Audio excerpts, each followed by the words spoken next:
नमस्कार दोस्तों, आपका स्वागत है आपके अपने YouTube channel study with Jupiter में।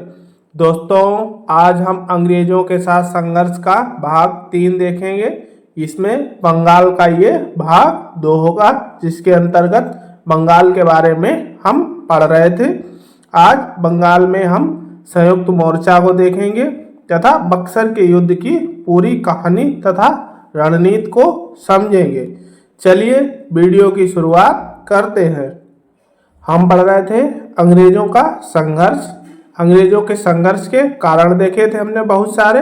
यूरोप की राजनीति, अंग्रेजों की महत्वाकांक्षाएं, नए राज्यों के साथ राजाओं के साथ इनका सामंजस्य नहीं स्थापित हो रहा था और भारत की राजनीति में ये लोग हस्तक्षेप कर रहे थे।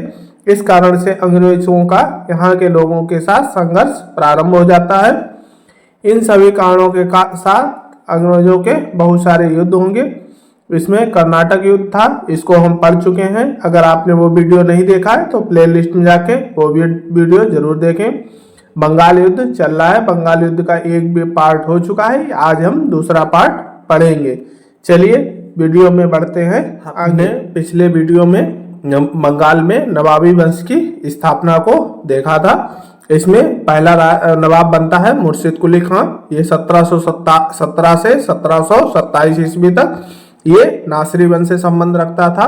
नासिरी वंश का अगला राजा बनता है शुजाउद्दीन खान, वो 1727 से 1739 ईस्वी तक। अगला सरफराज खान, ये 1739 से 1740 ईस्वी तक। ये तीनों नवाब नासिरी वंश के थे। अगला अलीवर्दी खान है, 1740 से 1756 तक। ये अफसार वंश का था। इसी का जो नवासा था सिराजुद्दौला, वो 1756 से 1757 तक कुछ ही समय के लिए राजा रहता है। ये भी अफसार वंश से था। इसी के समय प्लासी का युद्ध होता है, जिसके बारे में हमने पिछले वीडियो में बहुत विस्तार से पढ़ा था। अगला बनता है मीर जाफर। अंग्रेजों की रहमो करम पे ये मीर जाफर बनता है। ये नजफी वंश का था। ये 1757 से 1760 ईस्वी तक। अगला मीर कासिम बनेगा, जो इसके बारे में आज हम वीडियो में पढ़ेंगे। 1763 से 1760 से 1763 ईस्वी तक। ये भी नजफी वंश का था। और आज हम बाकी जो नजफी वंश के राजा रह जाएंगे उनको सबको एक बार फिर से देखेंगे। चलिए वीडियो को आगे। मीर जाफर के बाद अगला नवाब अंग्रेजों द्वारा मीर कासिम को बनाया जाता है। ये सन 1760 से 1763 ईस्वी तक रहता है मीर कासिम। सन 1760 ईस्वी में मीर जाफर को हटाकर मीर कासिम को अंग्रेजों ने नया नायब बनाया। अंग्रेजों ने लगातार नाजायज मांगे शुरू कर दी, जिस तरीके से मीर जाफर से करते थे। और मीर जाफर के हटने के बाद मीर कासिम को बनाया उन्होंने। मीर कासिम से भी उनकी लगातार ये मांगे चलती रही। अंग्रेजों ने मीर कासिम को भी मीर जाफर की भांति कठपुतली की तरह सोचा कि जैसा हम नचाएंगे वैसा ये नाचेगा। मीर कासिम अंग्रेजों से किए वादे के अनुरूप ना होकर अलग रवैया रखने लगा। मीर कासिम अंग्रेजों से स्वतंत्र कार्य व निर्णय लेने लगा। मीर कासिम था वो अंग्रेजों की रजामंदी से अलग अपनी रजामंदी के अनुसार निर्णय तथा कार्य करने लगा। इस मीर कासिम द्वारा किए गए निर्णय तथा कार्यों को देखते हैं। मीर कासिम ने तत्कालिक राजधानी मुर्शिदाबाद से स्थानांतरित करके मुंगेर को बनाया। ये मुर्शिदाबाद से अपनी राजधानी हटाता है और मुंगेर में स्थापित करता है बीचों बीच में। मीर कासिम ने मुंगेर में एक तोपखाना व बंदूक निर्माण का केंद्र खोला। मीर कासिम ने एक अपना तोपखाना और बंदूक निर्माण का केंद्र खोला। वो जानता था कि अंग्रेजों के साथ एक दिन युद्ध होना निश्चित है। अपनी सेना को यूरोपीय ढंग से प्रशिक्षित करने के लिए जर्मन अधिकारी वाल्टर रीनहार्ड, इसे समरू के नाम से जाना जाता था, को नियुक्त करता है। मीर कासिम ने टैक्स संबंधी काफी भेदभाव दूर किए तथा इनमें सुधार किए। दस्तक के मुद्दे पर अंग्रेजों के खिलाफ संघर्ष प्रारंभ। दस्तक एक कर था जिसके अंतर्गत अंग्रेजों को विशेष छूट थी, परंतु भारतीय व्यापारियों को छूट नहीं थी। चलिए आगे और देखते हैं। यूरोपीय कंपनियों को बहुत सारी छूट प्रदान थी, परंतु भारतीय व्यापारियों को यह छूट प्रदान नहीं थी, जैसा कि दस्तक के बारे में हमने पीछे पढ़ा था। मीर कासिम ने यह भेदभाव दूर करके भारतीय व्यापारियों को काफी छूटें प्रदान की। अंग्रेज इन सभी कार्यों को देखकर मीर कासिम से काफी नाराज हो गए। मीर कासिम ने देखा कि अंग्रेजों को काफी सारे छूटें प्रदान थी, पर भारतीय व्यापारियों को छूटें प्रदान नहीं थी। इसलिए भारतीय व्यापारियों का माल महंगा था, अंग्रेजी व्यापारियों का माल सस्ता था, क्योंकि उनको पास कर की छूटें थी। तो उसने क्या किया, मीर का जो भारतीय व्यापारी थे उनके भी सारे कर माफ कर दिए। जिससे क्या होता है, भारतीय व्यापारी भी अब उसी मूल्य पर या उससे कम दामों पे सामान को बेचने लगे और अंग्रेज ने मीर कासिम को नवाब पद से हटाने की रणनीति बनाने लगे। इधर मीर कासिम को भी इसकी भनक लग जाती है। मीर कासिम अवध के नवाब शुजा-उद-दौला और मुगल सम्राट शाह आलम द्वितीय के साथ एक गुट तैयार करेंगे। अभी इसको आगे चल के हम देखेंगे। वहां पहुंचता है अवध में मीर कासिम, वहां पे ये गुट तैयार होगा। अंग्रेजी सेना का नेतृत्व हेक्टर मुनरो ने किया। जो युद्ध होगा अभी बक्सर का, उसका अंग्रेजी सेना का नेतृत्व हेक्टर मुनरो द्वारा किया जाएगा। ये रहा बक्सर का युद्ध। बक्सर के युद्ध में एक तरफ से बंगाल के नवाब मीर कासिम, अवध के नवाब शुजा-उद-दौला और मुगल सम्राट या मुगल बादशाह शाह आलम द्वितीय थे, और इधर दूसरी तरफ से ईस्ट इंडिया कंपनी का नेतृत्व हेक्टर मुनरो ने किया था, और इसकी तरफ से छोटे छोटे सामंत या छोटे छोटे राजा भी सम्मिलित थे। चलिए आगे और देखते हैं अब बक्सर के युद्ध को। बक्सर का युद्ध 23 अक्टूबर 1764 ईस्वी को लड़ा गया है। बक्सर का युद्ध, बक्सर वर्तमान उत्तर प्रदेश बिहार की सीमा पर लगा एक जिला है। सर्वप्रथम मीर कासिम अंग्रेजों से परास्त हो गया। मीर कासिम का अंग्रेजों के साथ संघर्ष होता है। जैसे ही वो नवाब पद से हटा के मीर जाफर को दोबारा नवाब बनाया जाता है, तो मीर कासिम के साथ अंग्रेजों की झड़प होती है, उसमें मीर कासिम हार जाता है। मदद के लिए अवध के नवाब शुजा-उद-दौला के पास जाता है। वहां पहले से ही मुगल बादशाह शाह आलम द्वितीय मौजूद थे। अवध में तीनों ने अवध में संयुक्त मोर्चा का निर्माण किया। तीनों अपनी अपनी सेना लेकर बक्सर में पहुंच जाते हैं। संयुक्त मोर्चा पराजित हुआ और अंग्रेज विजयी हो जाते हैं। मीर कासिम युद्ध भूमि से भाग जाता है। जो भी इसके पास माल दौलत होती है उसे लेके भाग जाता है, और बाद में भी कहा जाता है कि गरीबी के कारण इसकी मृत्यु होती है। जबकि ये माल दौलत लेके भागता है, फिर भी गरीबी के कारण इसकी मृत्यु होती है। शुजा-उद-दौला और शाह आलम द्वितीय ने आत्मसमर्पण किया।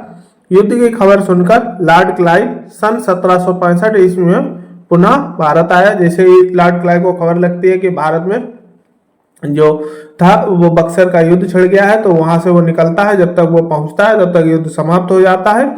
जब वह भारत पहुंच पाता है तब तक युद्ध समाप्त हो चुका होता है। इस कारण वह आगे की संधियां करेगा, जिसे इलाहाबाद की संधि के नाम से जाना जाएगा।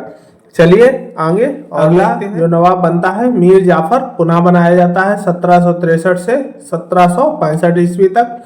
जैसे ही मीर कासिम को ये लोग हटाते हैं, मीर कासिम को हटा के मीर कासिम के अंग्रेजों से संबंध खराब होते ही मीर जाफर को पुनः नवाब घोषित कर दिया जाता है 1763 में। उसके बाद 1765 में इनकी मीर जाफर की मृत्यु हो जाती है। 1763 में अंग्रेजों के साथ में जो मीर कासिम की होती है झड़प होती है। 1764 में जाके बक्सर का युद्ध होता है। लॉर्ड क्लाइव 1765 तक आ पाता है, तब तक इनकी मीर जाफर की मृत्यु हो जाती है। जब लॉर्ड क्लाइव आता है तो भारत का नया नवाब निजामुद्दीन दौला को बनाया जाता है। जो निजामुद्दौला है उसे बनाया जाता है। आप चित्र में देख सकते हैं, ये बक्सर का क्षेत्र है। यहाँ गंगा नदी के किनारे ही यहीं पर युद्ध होता है तीनों के मध्य में। जो बंगाल के नवाब, मुगल सम्राट और अवध के नवाब, और इधर से जो अंग्रेज की हेक्टर मुनरो की सेना होती है उसके मध्य में यहीं पर युद्ध होता है। इसी में जो बनारस के जो महाराजा होते हैं उनके द्वारा भी इसमें भाग लिया जाता है। लॉर्ड क्लाइव की बंगाल के साथ संधि जो लॉर्ड क्लाइव जब भारत आता है सबसे पहले उसकी संधि बंगाल के साथ होती है। सबसे पहले लॉर्ड क्लाइव बंगाल के नवाब निजामुद्दौला के साथ संधि करता है। संधि की शर्तें कुछ इस प्रकार थी। प्रशासन के सारे अधिकार नवाब के पास होंगे तथा वित्तीय मामले कंपनी के पास होंगे। मतलब नवाब एक कठपुतली के तरीके रहेगा, पैसे का सारा लेखा जोखा अंग्रेज करेंगे। अब बंगाल में द्वैत शासन लागू हो गया।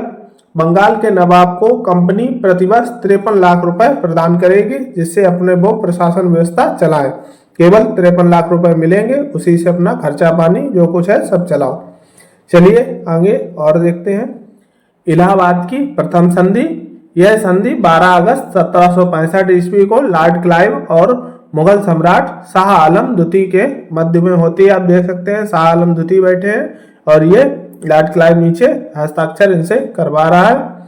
संधि की शर्तें कुछ इस प्रकार थी। कंपनी अवध के नवाब से इलाहाबाद और काड़ा जिले लेकर मुगल सम्राट को देंगे। मुगल सम्राट अंग्रेजों के पेंशनर बने। कंपनी मुगल सम्राट को 26 लाख रुपए पेंशन के रूप में देगी, जो इनसे अभी लेगी फरमान। मुगल सम्राट कंपनी को बंगाल, बिहार और उड़ीसा की दीवानी प्रदान करेंगे। इसके बदले में 26 लाख रुपए दिए जाते हैं। और ये अंग्रेज बहुत इसमें चालाकी करते हैं, क्योंकि जो शाह आलम द्वितीय था और अवध के नवाब के पास संबंध बहुत अच्छे थे, और इलाहाबाद ये काड़ा जिले जो थे वो नवाब के पास थे, तो नवाब से लेकर शाह आलम द्वितीय को दे दिए, ना कि खुद अंग्रेजों ने अपने पास रखे, क्योंकि आपस में इनके वैमनस्य पैदा हो और ये एक दूसरे का ही इन्हें सौंप के और अपना माल खजाना ले लेता है अंग्रेज। चलिए अब दूसरी देखते हैं, इलाहाबाद की द्वितीय संधि। यह संधि 16 अगस्त 1765 ईस्वी को लॉर्ड क्लाइव और अवध के नवाब शुजा-उद-दौला के मध्य में होती है। चलिए आगे देखते हैं इलाहाबाद की संधि की शर्तें कुछ इस प्रकार थीं। जो इलाहाबाद की दूसरी संधि होती है उसकी शर्तें कुछ इस प्रकार थीं। नवाब कंपनी को इलाहाबाद और काड़ा जिले प्रदान करेंगे, जो वो उठा के शाह आलम द्वितीय को दे देंगी कंपनी। अवध के नवाब युद्ध में हुए हर्जाने के रूप में कंपनी को 50 लाख रुपए और चुनार का किला देंगे। ये 50 लाख रुपए इनसे लेगा और 26 लाख रुपए उनको शाह आलम द्वितीय को पकड़ा देगा और बाकी रुपए बचा भी लेंगे। नवाब के द्वारा कंपनी को पूरे अवध में कर मुक्त करने की अनुमति। नवाब ने जो नवाब का क्षेत्र होगा अवध का क्षेत्र, वहां पे कंपनी पूरे क्षेत्र में कहीं भी व्यापार करेगी, कर मुक्त व्यापार।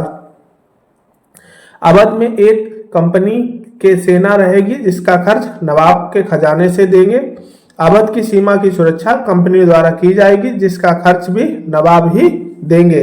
ये लॉर्ड क्लाइव समझौता करता है नवाब के साथ में। इस संधि के बाद अवध मध्यवर्ती राज्य के रूप में उभर कर आता है, जिसे मिडिल स्टेट के नाम से भी जाना जाता है।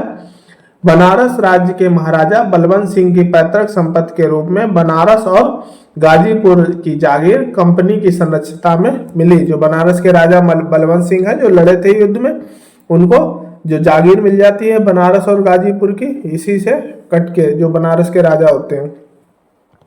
अगला, कंपनी में द्वैत शासन सन 1765 से 1772 ईस्वी तक ये चलेगा। जो लगाया है लॉर्ड क्लाइव ने द्वैत शासन, कि नवाब भी अपना शासन करेंगे, कंपनी भी, जिससे बहुत बड़ी महामारी तौर पे फैलेगी। सब लूटपाट चारों तरफ मच जाएगी। उधर राजा भी अपना शोषण करेंगे, उधर कंपनी भी अपना शोषण करेगी।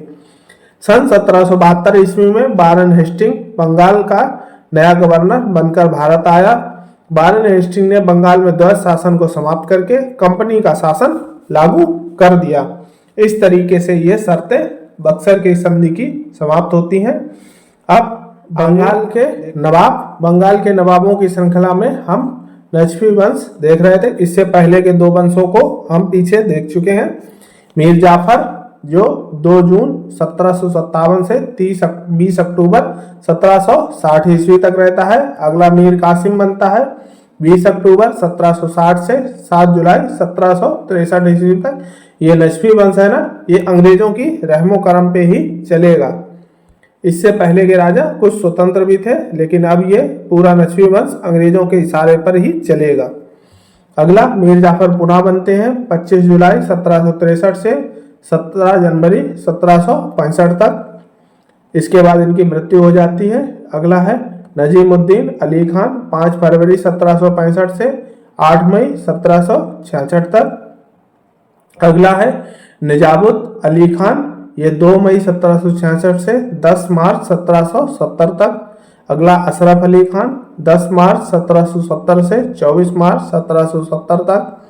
इसे जो इसे होता है ये पखवाड़ा नवाब भी कहा जाता है। ये पखवाड़ा नवाब है क्योंकि ये 15 दिन के लिए मात्र रहता है, तो इसे पखवाड़ा बंगाल का पखवाड़ा नवाब के नाम से भी अशरफ अली खान को जाना जाता है। पखवाड़ा नवाब मुबारक अली खान 21 मार्च 1770 से 6 सितंबर 1793 ये रहे बंगाल के नवाब। चलिए आगे के बंगाल के नवाबों को अगला बाबर अली खान 1793 से 28 अप्रैल 1810 तक, जैनुद्दीन अली खान 5 जून 1810 से 6 अगस्त 1821 तक, अहमद अली खान 1821 से 30 अक्टूबर 1824 तक।